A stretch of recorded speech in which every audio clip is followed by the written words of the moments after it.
Let's bring in former FBI agent and the Jenkins Group CEO, Chad Jenkins. You've been on the inside here. What are we missing?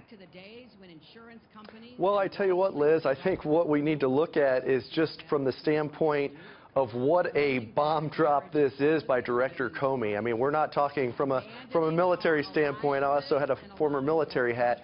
This isn't a 2.75-inch rocket. I mean, this is a 2,000-pound JDAM bomb on the 11th hour, the 11th day prior to this. And it has to be, in my opinion, something pretty significant that Director Comey was briefed on yesterday to go ahead and reopen this investigation. I know the previous guest was talking about closed or open cases. Right. I can tell you the FBI does close cases, but this one appears from Director Comey's letter to Congress that it is reopened because of the significant information that was provided to him yesterday. Okay, but was it ever officially closed? It's a nuanced term. I just want to make sure that we're getting our viewers the right information here. Yeah, I mean, if there's no longer information to allow the FBI to continue an investigation, it's the civil duty of the FBI to go ahead and close that investigation. So once it's run its course and there's no more evidence coming in to keep it open, of course the FBI closes So there's no double jeopardy here. Like they could sit there and say, just because we kind of closed it, we can still reopen it. Chad, in your heart of hearts, what do you think it is?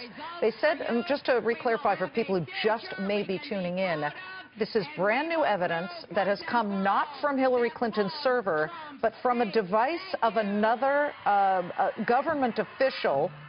Sorry, tell me that 1 second, Chad. We've got some breaking news. Okay, we have this. The device is from former Congressman Anthony Weiner. Okay, this is coming from Reuters and the New York Times, that in investigating Anthony Weiner's sexting probe, of all things, apparently we have discovered through the FBI and this inquiry that there have been some marked important pieces of information, I'm going to use the FBI's term, pertinent to the Hillary Clinton investigation. Remember, Anthony Weiner was married. He is now separated from Clinton's top aide, Huma Abedin. Don't know. I'm not going to try and triangulate here or connect dots that we don't know can actually be connected. But this is a brand new development. It appears that the FBI, Chad, is saying that the new device from which they've discovered information that was pertinent enough to reopen this probe into Hillary Clinton's server came from Anthony Weiner's device. What do you make of that one? Well, I tell you, what can you expect from this investigation? I mean, the tentacles that sprout from this Clinton email investigation are just unrelentless. So now I wouldn't expect that Anthony Weiner would be the one that would be involved. I was looking more at the Joint Chiefs of Staff and seeing from that standpoint. But you know, so many times as you do these, you know, these investigations, corruption investigations, I mean, they do butt up against each other, you know, parallel investigations, and obviously that was the case. Here we have tying back into the Clinton email investigation. You know what? Hillary Clinton has just wrapped up her speech, Chad, on that stage in Iowa, in Cedar Rapids specifically.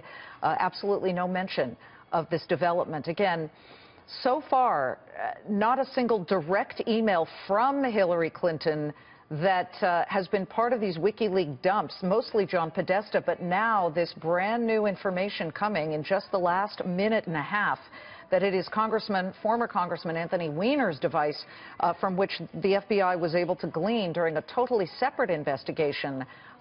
This information that prompted them to say, we need to take a second look at this. Where do you expect this investigation goes from here? Well, I mean, you know, hats off to Director Comey for having the intestinal fortitude to see the significance of this, to get out in front.